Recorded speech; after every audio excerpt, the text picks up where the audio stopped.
সময়টা ছিল আরবি ২য় হিজরি ১৭ রমজান এবং ইংরেজি ১৩ মার্চ ৬২৪ খ্রিস্টাব্দ।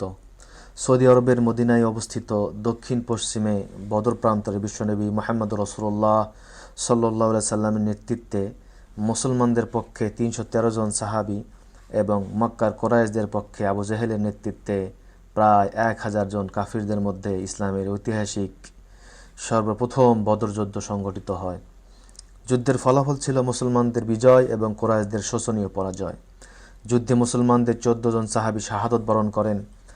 অপরদিকে প্রধান কুরাইশ নেতা আবু জেহেল, উতবা ইবনে রাবিয়া সহ ৭০ জন কাফির নিহত হয়, পাশাপাশি ৭০ জন কাফির বন্দী হয়।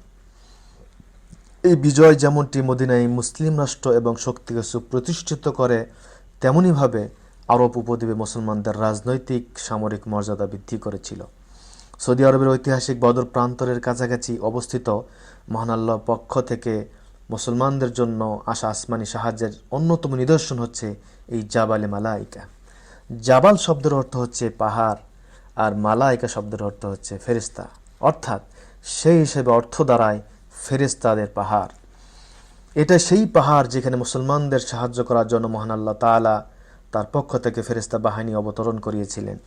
মহানবী সাল্লাল্লাহু আলাইহি সাল্লাম যখন সাহাবী কিরামদেরকে নিয়ে মুশরিকদের মুখোমুখি হয়েছিলেন, তখন তিনি আল্লাহর দরবারে হাত উত্তোলন করে তার কাছে সাহায্য প্রার্থনা করলেন।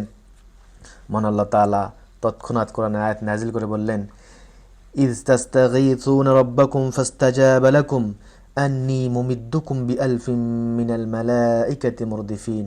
অর্থাৎ তোমরা যখন তোমাদের রবের নিকট ফরিয়াদ করতে আরম্ভ করেছিলে, তখন তিনি তোমাদের ফরিয়াদের মঞ্জুরি করলেন এবং তোমাদেরকে ধারাবাহিকভাবে আগত ১,০০০ ফেরেশতার মাধ্যমে সাহায্য প্রদান করলেন। মহান আল্লাহ তাআলা সূরা ইমরানের ১২৩ নম্বর আয়াতে আরো বলেন, ওয়ালাকাদ নাসারাকুমুল্লাহু বিবাদরিন ওয়া আনতুম আযিল্লাহ ফাত্তাকুল্লাহা লাআল্লাকুম তাশকুরুন।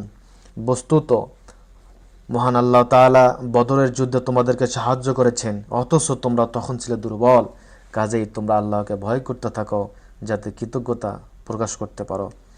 আপনারা দেখতে পাচ্ছেন এখনও সেই পাহাড়টি ইতিহাসে সাক্ষী হয়ে দাঁড়িয়ে আছে। মাশাআল্লাহ, হজ ও উমরার জন্য সৌদি আরবে আগত ধর্মপ্রাণ মুসলমানগণ বদর প্রান্তরের পরিদর্শনে গেলে অবশ্যই সেখানে ঘুরে আসেন।